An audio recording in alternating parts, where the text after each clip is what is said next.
Hello, welcome to my podcast, Conversations with My Clients, where I talk about conversations with my clients that I think will be helpful to a lot of people. So today's conversation, I was asked by my client, I'm not going to make it to the gym on Friday. Do I need to reduce my calories on this day? So for context, this client is trying to lose some excess body fat and is in a calorie deficit and is tracking their calories. So my answer to this question was no. And I thought that this would be a good episode to explain why.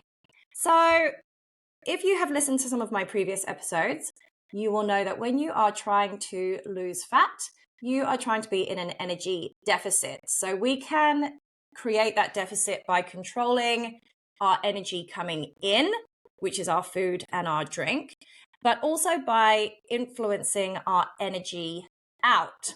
So I thought that it would be really useful today to explain the energy outside of this equation and how we would break down our energy out, also known as our energy expenditure. So you can break your energy expenditure down into 4 different parts.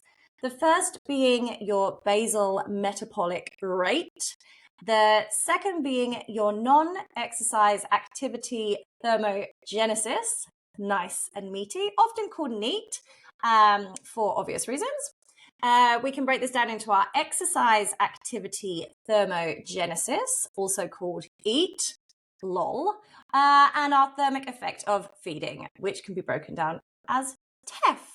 So I'm going to explain each one of these individually and also how we can influence those in our favor. So we'll start with basal metabolic rate, or your BMR.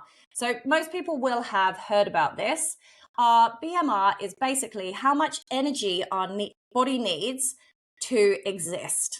So if we were to just lie in bed and not move or do anything, we would actually still be burning calories, because your body is going through processes and functions that it needs to do in order to live and be alive, such as breathing, your blood pumping around your body. Those things require energy. So we are burning calories without actually even doing anything to influence it. However, we can influence our BMR. So basically, our BMR is our metabolism. So you'll often hear people say, oh, you're lucky, you've got such a fast metabolism, or I have a slow metabolism. And basically what they mean is how many calories their body is burning at rest. You can influence your metabolism. You can influence your body in a way that it burns more calories at rest by changing your body composition. So I bang on all the time about building muscle.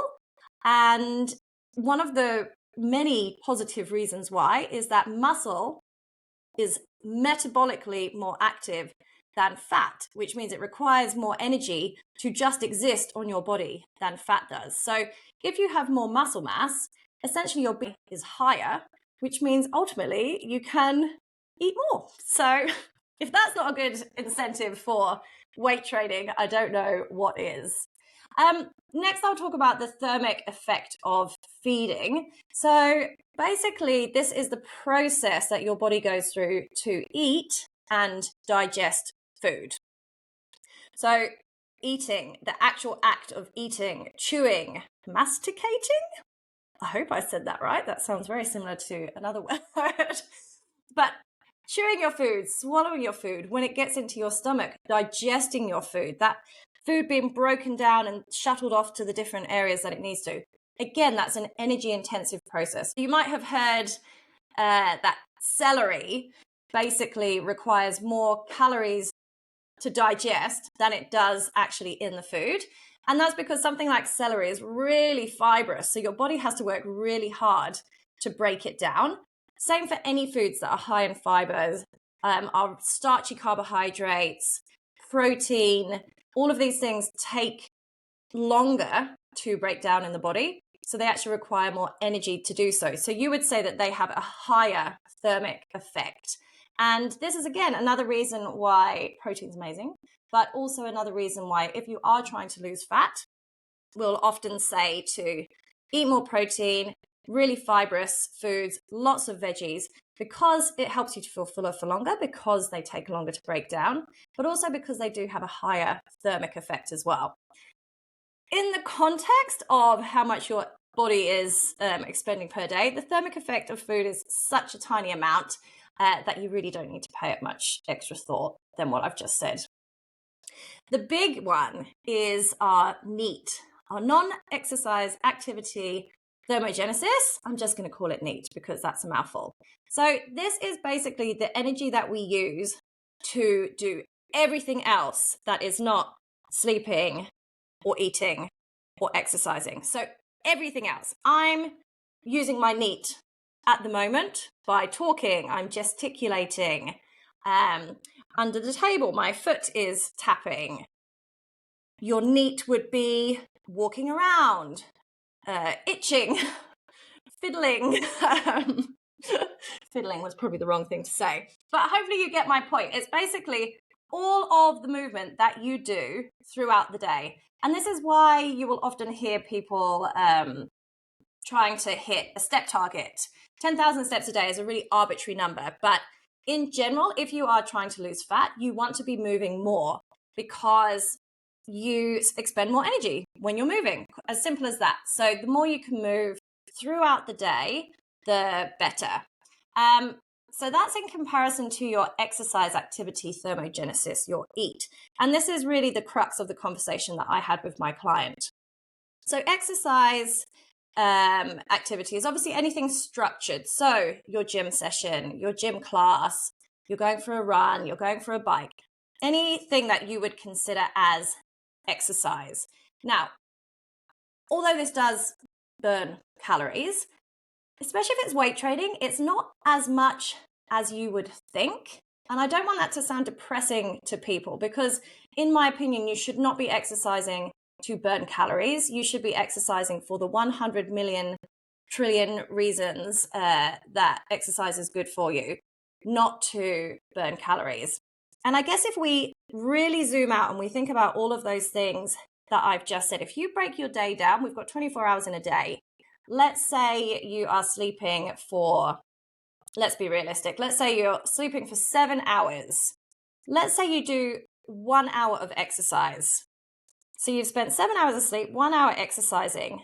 That's just 8 hours of your day. You've got 16 other hours where you are living, breathing, moving around, doing things.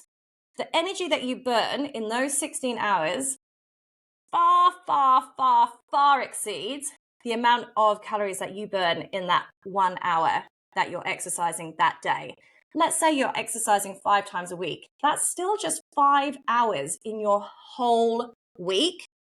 So don't take this as, oh God, why am I even bothering to exercise? Because as I've already explained, having more muscle mass means you burn more calories. You do burn calories, but certainly not enough that you would alter your calorie range for that day if you were in a deficit. So that's my really long-winded way of answering that question. But I think it's useful to think about how our body uses energy and the areas that you might want to focus on when you are on a fat loss journey. So if you do need help with being on a fat loss journey, I am a coach who specializes in this area. So please do reach out and get in touch and let's see if I can help you out. And if you have any other conversations that you would like me to talk about or any requests, please do reach out as I would love to hear from you. Otherwise, I will see you